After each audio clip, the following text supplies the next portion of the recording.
Always trust. We ask the questions. What is needed in the world? Is that going to be?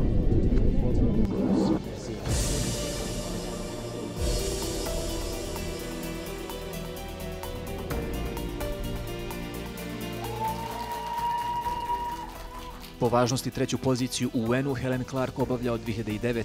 Prva je žena na čelu UNDP-a. Uz to predsjedava UN-ovoj razvojnoj grupi, a to je komitet koji čine šefovi svih fondova Ujedinjenih nacija. Prethodno je 9 godina bila premijerka Novog Zelanda, period za koji kažu da je ostrvska država doživjela važne reforme. Lider laborističke stranke bila je skoro 15 godina. Obavljala je više ministarskih dužnosti. Forbes ju visoko kotira na listi utjecajnih žena, ne niže od 21. pozicije. Madam Clark, thank you very much for being with us. It's my pleasure. Thank you. Let us first talk about UNDP and United Nations. You are leading the United Nations Development Program, which is operating in 177 countries and territories, huge network, and it has its goals: poverty reduction, democratic governance, crisis prevention and recover, environment and energy for sustainable development. Challenging goals, I would say. Well, it's quite a lot, but we are the UN's lead development agency. We have a broad development mandate, as you've just described, but within each country it's important that we focus on where we can add the most value. So we don't try to do everything everywhere, but to work to our strengths and also work with the other agencies in these UN country teams. We work closely with UNICEF with its children's mandate, UNEP with the specific environmental advocacy mandate, ILO has the labour mandate. So we have a role in pulling this diverse family of agencies together to meet the development needs and priorities established by our country and communities. One of the goals, as I've found, cutting poverty in half by 2015. Well, that was set as the global goal in the Millennium Development Goals back in 2000, and actually on a global level that goal has been achieved. The problem is that not every country's achieved halving that level of poverty. On a global level, China moving hundreds and hundreds of millions of people out of poverty, of course, dragged the whole global average up, but we still need to see that halving achieved in, for example, sub-Saharan Africa, where it's been quite challenging and poverty reduction hasn't been so fast. In any case, it's not that satisfying just to halve the numbers of people living in extreme poverty, and we're talking under $1.25 a day. You need to eradicate extreme poverty and then start bringing people up out of near extreme poverty to more satisfying and fulfilling living standards. Do you see it possible? Yes, the eradication of extreme poverty is possible, but that means eradicating it in every country presently wrecked by conflict. It means eradicating it in Somalia, eradicating it in Afghanistan, eradicating it in Eastern Democratic Republic of Congo, in Central African Republic, and Mali. In other words, there are very troubled countries around our world still in a state of considerable conflict. And conflict leads to de-development. You lose the gains you might have made before the conflict if there was a time before the conflict. So I think when we look at the setting of the next global development agenda beyond the MDGs in 2015, we have to be thinking of the great importance of supporting countries to deal with their conflicts peacefully so that they don't go backwards with conflict. That's what most critics would say, would argue that UN has somehow so far failed for many times in preventing conflicts and saving lives. There are many people who would say, why do we need them at all? Well, the UN has different arms, and if you go back to the Charter of 1945, it was peace and security, and that's the Security Council mandate. It was human rights, that's the High Commissioner on Human Rights and the Human Rights Council. And then there's the development arm. And what I can say about the development arm, which I lead, is that we are the practical people who work in a country. Overwhelmingly, our staff are nationals of the country, and we get on and do what we can in the conditions there are to make a difference for people. And I think we can point to supporting countries and communities to make very big differences for people over the decades. But you yourself, as I found, you protested against war in Vietnam. And back to that time, how did you feel about United Nations, about world politics? Well, I've had an interest in international politics and my own country's foreign relations since I was a teenager, even at secondary school and then on into university. What I can say as a New Zealander coming from a small country, as Bosnia Herzegovina is also a small country, the United Nations is very, very important because small countries don't have military might and hard power. They really only have soft power and the power of persuasion. They depend on the international rule of law. So the United Nations, the multilateral system working properly, the international rule of law is extremely important for small countries. When you mentioned Bosnia and Herzegovina, there is an issue of Srebrenica here in this country being declared UN safe area during the war. In fact, it wasn't safe at all. It was the scene of the worst crimes in Europe after the Second World War. And many people in Bosnia would say UN has let us down. Well, that Srebrenica massacre is acknowledged by the International Court of Justice, I believe, as genocide. Horrific events. And I remember in far away New Zealand, we saw that news. We were horrified. And yes, I think the UN peace security arm has acknowledged it. It let people down. I hope that the lessons from that have been learnt, that you don't look the other way. And there's a lot of experience since, I think, where the UN has performed significantly better.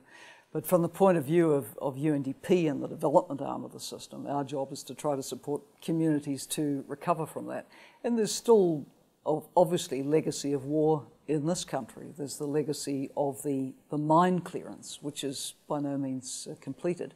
There's the legacy of returnees and displaced people still without proper provision for housing, employment and services. And some of those issues we've been discussing today with the European Union, which is such an important funding partner, and with the government of Bosnia-Herzegovina and of the entities, because we really need to, I think, together make progress on those remnants of war issues, if I could put it that way. What have you found in Bosnia and Herzegovina, talking to politicians and leaders? Do you see this situation is moving forward? I think it's a time of reflection, because nobody in Bosnia-Herzegovina has missed the significance, A, of Croatia formally entering the European Union, as it did on Monday, and secondly, of Serbia now having a clear pathway for its discussions with the European Union. Montenegro, of course, is in a formal process with the Union as well. So where does that leave Bosnia-Herzegovina? I think it is a time for thinking, how do we in this country move forward on that? Because this country has European Union accession aspirations. Others have moved well ahead of it now. And I don't think Bosnia-Herzegovina will want to be left out of that action forever. So it's a time for thinking, what are the political barriers now to getting into a position to get into the queue with Europe? That's where I think the reflection will be. Do you see politicians of the country being responsible? I think they are reflecting very carefully now on what they've seen in Zagreb at the beginning of the week, on the movement in Belgrade with its relationships, and they're seeing little Montenegro go well ahead in the queue with the EU. So I think, yeah, time for thinking here. And I'm encouraged by the people I've been talking to here that there is, at least now, this very focused reflection on what it means for this country. Do you see these parts of Europe, the Western Balkans or Southeastern Europe, do you see the countries are on the right track when we're talking about Millennium Goals? Well, obviously in a much better position than other parts of the world where there are many least developed countries. There's no reason why a country like Bosnia-Herzegovina shouldn't aspire to meet every single goal and actually exceed it by a long way. But as we know, Bosnia-Herzegovina has been through an extremely difficult time with the conflict here, and it takes a long time to recover from conflict. So that sets things back. The level of unemployment here is rather high. The level of women's representation and decision-making is rather low. So the issues of social inclusion for communities like the Roma. If not every Roma child is in school, that stops Bosnia Herzegovina meeting the universal goal for 2015 of having every child enrolled in at least primary school. So these are some of the issues that the country needs to grapple with. So is there anything that these countries, especially Bosnia and Herzegovina, can show from New Zealand experience?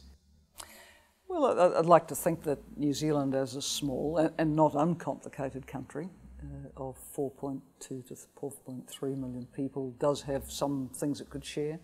Remember, New Zealand hasn't become a developed country off the back of great mineral wealth or natural resources. It has the brains of its people, and it has an ability to farm very, very competitively and have knowledge industries, and of course wonderful tourism. So New Zealand, I think, has had smart economic strategies. It did hit the wall economically in the early 1980s, and it's pulled itself up out of that, and I think is widely regarded for the achievements that it's made. So by all means, if people see its size and scale and resource base as analogous to that of Bosnia-Herzegovina, by all means take the lessons that we've learned. One of the crises which is shaping the world for many years, economic and financial crisis. During your term in power in New Zealand, the country faced economic growth and prosperity. So it would be very nice to hear from you what went wrong with the world and finances and economies throughout the world. Well, this financial crisis was generated in a very small number of markets in the north, basically markets which were highly unregulated, and in some cases, obviously, we can say outright criminal activity that led to significant collapse, but it wasn't contained in those markets. With globalization, then the poorest countries in the world feel the fallout from a major collapse in financial systems. Now, New Zealand and Australia were more regulated financially. In New Zealand, when I was Prime Minister, we had a small non-bank deposit-taking sector, which certainly felt the chill from this fallout. But the banking system in New Zealand and Australia was regulated, so we did not have any significant banking collapse, and that, touch wood, was a wonderful thing. So while the growth and development hasn't been what it would have been without the collapse on Wall Street or what happened in the City of London or elsewhere, nonetheless, we have been in a better position than, I think, more exposed countries. So regulation here is a key point. What about globalization? How do you see this process? An advantage or? Well, there's an upside and a downside from globalization. If it leads to easier movement of labour, trade, investment, people's good thing. But there also come bad things. The movement of crime, for example, of drugs and misery, of trafficking. The ability to move your income around, avoid taxes. And of course, as we saw with the fallout from the global market crisis, the failure to have a better degree of understanding on regulation economically has led to problems. I remember, as New Zealand Prime Minister in 2004, being invited by the Director General of the ILO to come and speak on a report he had commissioned on the social dimensions of globalisation. And the point I made at that time is, globalisation must not be just about making a world fit for business. It's got to be a world fit for people.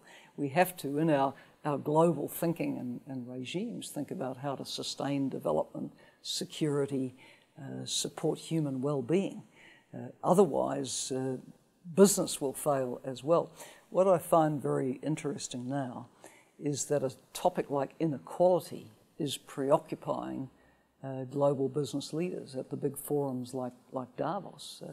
I think it has dawned on the corporate sector that if you have a world where inequality is growing, that is a recipe for instability, misery, unhappiness, and eventually for business not to make money either. So I'm hoping we're getting some more joined up thinking now about what makes for well-being at the global level. But to achieve the balanced development in the world, do you see this possible at all? Yes, but I think we have to be much more global in our thinking. That it benefits the countries of the developed world, including my own, if the developing countries are prospering. Similarly, it benefits the developing countries if the old rich world is prospering. We need each other. It's not either or. We did our Global Human Development Report on the rise of the South, published in March this year, and the conclusion we reached was we need each other. We are in a globalised world. The emerging economies cannot carry the whole burden of global growth and development. They need the North to be affluent. They need America to be doing well, Japan to be doing well, Europe to be doing well. So we need each other. So is there anyone in the world being not sensitive in that economic terms? Well, what we've seen with the global financial crisis and its aftermath, because it has played on and on, is that quite a number of countries in the developed world have cut their aid spending. Now, actually, this is at a time when the developed world needs the developing world more than ever to be creating demand and markets for its goods and services. So I don't think that's good long-term thinking. I think that investment in the growth and prosperity and development of others needs to continue because we're all in this together. And it's not in anyone's interest for significant pockets of underdevelopment and poverty to persist. Apart from this financial crisis, there are some conflicts going on. Your government, while you were Prime Minister in New Zealand, sent troops to Afghanistan, but sometime later, 2 or 3 years, New Zealand didn't send military to Iraq. Why that decision? Well, there's a very significant difference here. The invasion of Iraq was mounted by a small coalition of 4 Western countries. Others did not join that, including New Zealand. We were adamantly against a military intervention which did not have the sanction of the UN Security Council, and I think history will bear out that we made the right decision. When the Security Council, in the aftermath of the invasion, asked countries to do what they could to help Iraq recover, then as a small, faraway country, we looked at what we could do, and as Prime Minister, I supported our army engineers going to Basra. And for about a year there, they were busy reconnecting electricity and plumbing and doing basic engineering type work for schools and hospitals and communities. So that was a small contribution that we could make.